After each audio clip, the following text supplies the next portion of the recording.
All right, so for today's hot topic, and you guys heard me say this on the last show, the semiconductor industry, man, that Science and Chips Act, it is really producing a semiconductor manufacturing boom. And according to our reports, the semiconductor industry is experiencing unprecedented growth, leading to an increased demand for specialized construction facilities that can support this rise. Construction firms are being called upon to innovate and adapt their methods to meet these new demands.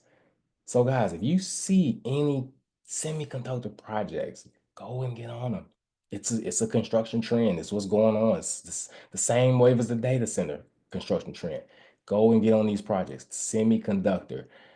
Again, the Science and Chip Act was signed. The US wants to be able to produce semiconductors so we won't have the same problem that we had back in 2020 when we could not produce semiconductors for newer cars. They're putting a stop to it. So it is right up our alley for dump trucking. These facilities keep popping up. They need to be built. Materials need to be hauled.